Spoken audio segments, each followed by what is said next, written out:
We have some breaking news to share with you. Canada's 18th Prime Minister, the Right Honourable Brian Mulroney, has died. Mulroney was Prime Minister from 1984 to 1993. His daughter, Caroline Mulroney, announcing on X not long ago, says he died peacefully and surrounded by family. He was 84 years old. He was born in Quebec. He was a lawyer, much respected across this country. And this news is just coming out now, so we are awaiting certainly more reaction to this developing story, and we will be following it through the course of the hour. Again, Brian Mulroney has passed away at the age of 84. That's right, and good riddance. So that's another honorable and prestigious man that has passed away in his old age. And good riddance, because that's one less oppressor. Because also earlier this week you had Lord Jacob Rothschild, the fourth Baron. He passed away in his old age, just like the former Canadian Prime Minister Brian Mulroney. So, hey man, you the wicked, you unbelievers, you shall be unsatisfied and unhappy in life, though it be ever so long, man. Right? And just because he lived a long life doesn't mean he was happy, and it's not really a good thing in the sight of Yahweh Bashem Yahushua either. You have to look at this spiritually, because the longer this guy lived in his wickedness, the more charges he heaped up before the sight of Yahweh Bashem Yahushua.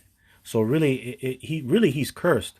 And I'm gonna briefly quote or briefly paraphrase Isaiah 65:20, and it goes along the lines of, "The sinner, though he live to 100 years old, shall be accursed," man. And that's these devils that have passed away in their old age. Right? You had Constantine the second, the last king of Greece. He passed away in his old age too, last year. And they lived long lives, man. They lived long lives. They lived a long life in wickedness, because they're sons of the wicked. But that's not a good thing. They're really cursed, because they have heaped up charges before the sight of Yahweh Bashem Yahushua. They've done a lot of wickedness, man. A lot of wickedness. And you're going to pay. Okay, the media is saying, he died with his family. He died in peace. He was well respected. But yeah, he's not respected by Yahweh Bashem Yahushua because he did wickedness before the Lord. Man, do you know what this guy did, man? This guy brought NAFTA. Do you know what NAFTA did? NAFTA changed Canada, man. That put hell on the working man. Okay? If you go into NAFTA, which I'll talk about it briefly. I'm not going to go deep into that. But man, the working man did not benefit from NAFTA. Man, simply put, that brought in deindustrialization of the manufacturing sector. That cut a lot of jobs. Okay? That cut a lot of freaking jobs. That's not good. Man, that shit increased the rights and power of corporations, investors, and property holders. And you know what that means? The very rich. Okay? The rich. So this guy, he was an oppressor. This guy's a demon, man.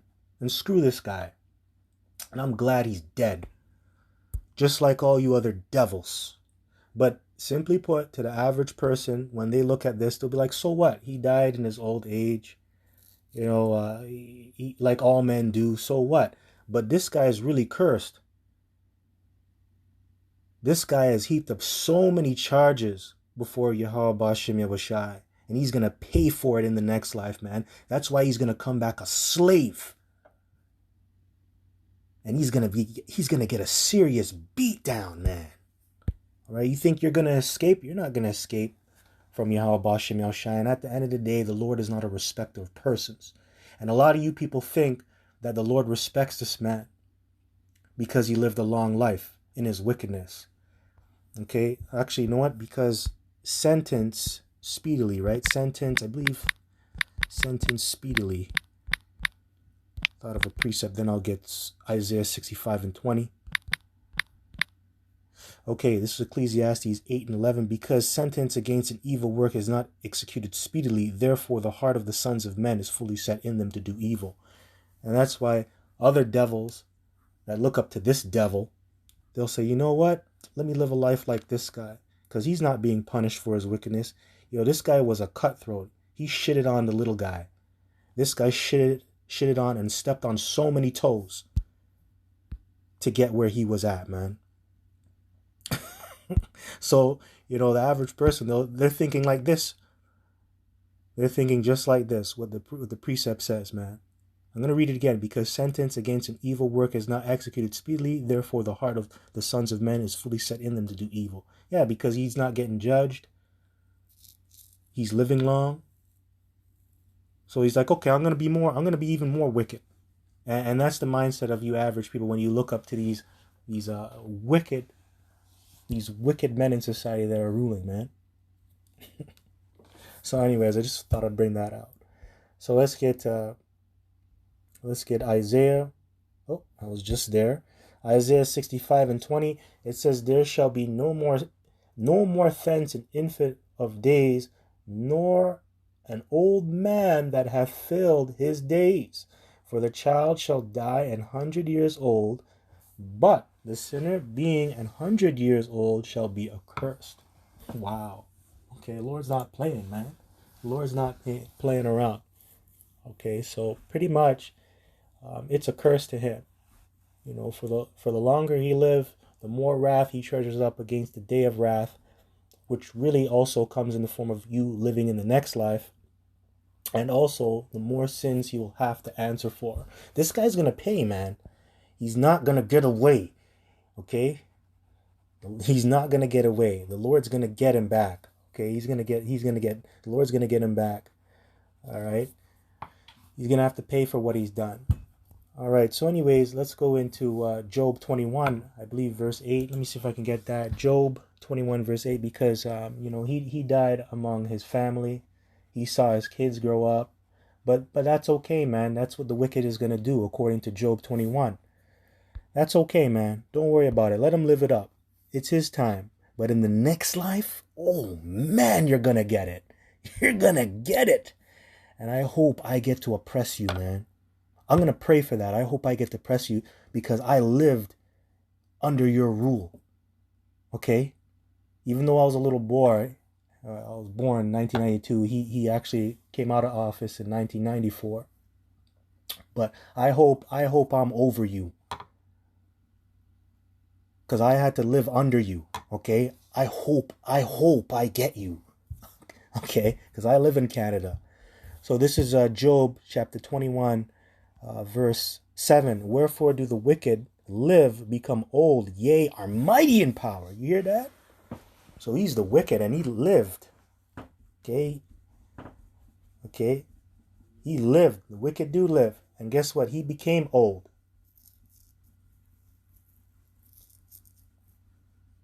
All right? He became old. 80 years old. 82. Right? 84, 82. Whatever, man. He lived. And he became old. Yea, are mighty in power. That's right. He was the former Prime Minister of Canada. And he was a lawyer. Scumbag lawyer too, a sophist, right? A lawyer. So he was mighty in power, man. Verse 8, their seed is established in their sight with them. That's right. He had kids. They grew up. And his kids had kids. And he became a grandparent. Granddad. And their offspring before their eyes. Their houses are safe from fear, neither is the rod of the Most High upon them. That's right. So he's not catching hell. He's living good. Living in a mansion. You know why? He deserves it. Because he's a lord. He's a ruler. Okay? He's a ruler. He deserves a mansion. And the Lord, his wrath is not upon him yet. But the Lord's wrath is going to be upon him in the kingdom when he comes back.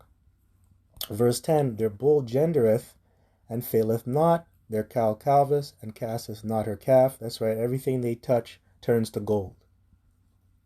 Everything they touch turns to gold. Right? They have a lot of money. They have a lot of wealth. They have a lot of influence. They have a lot of power. They own things.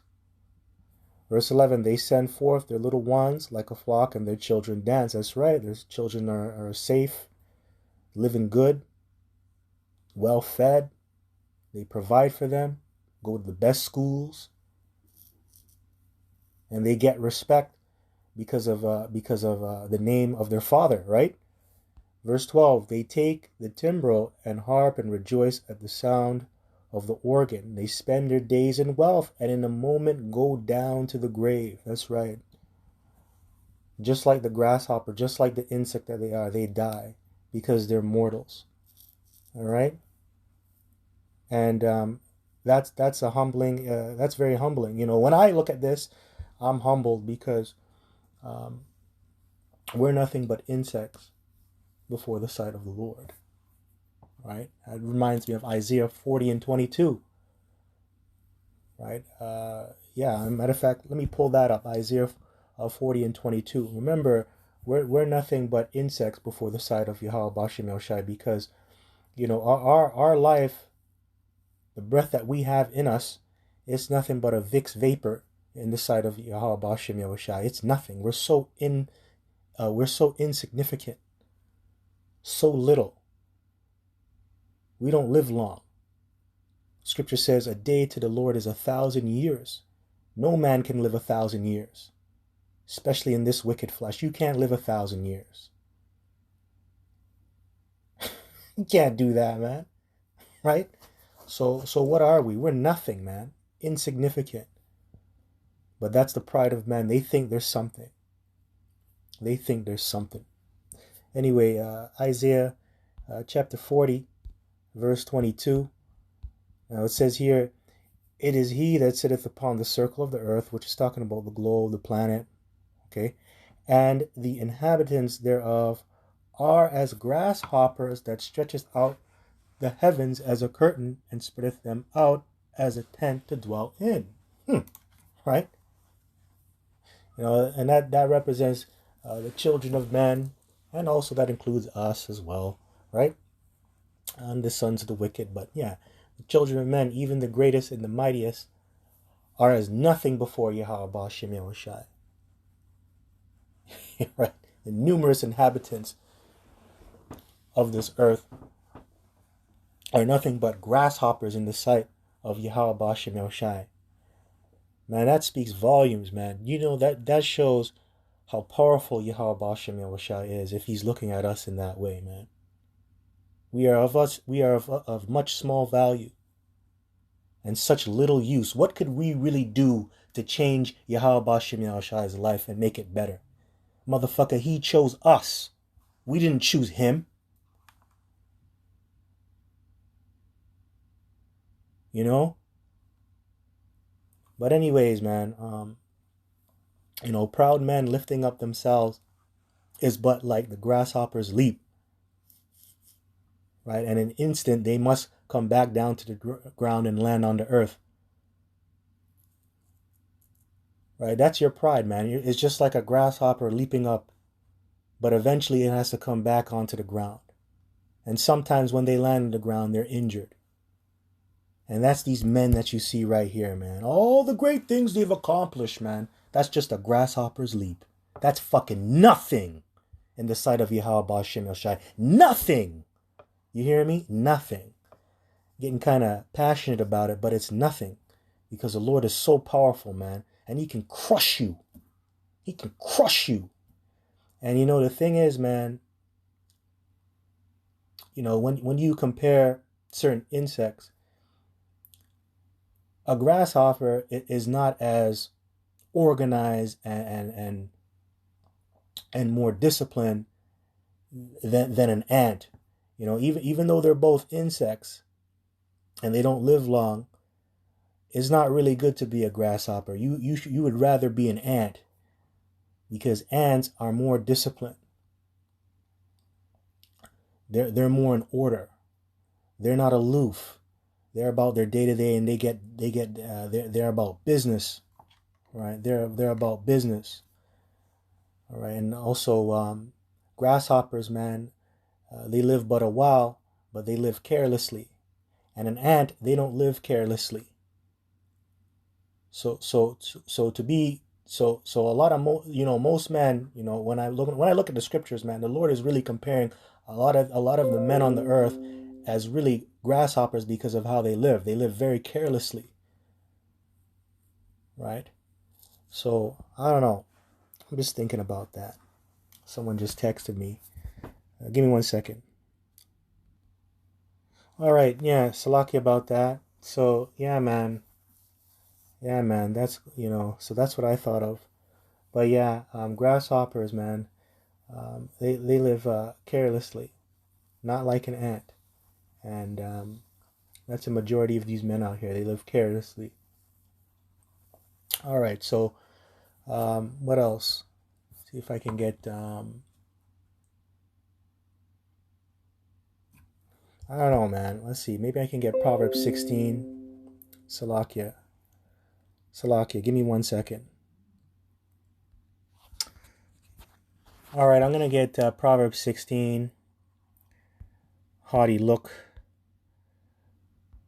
Proverbs chapter 16.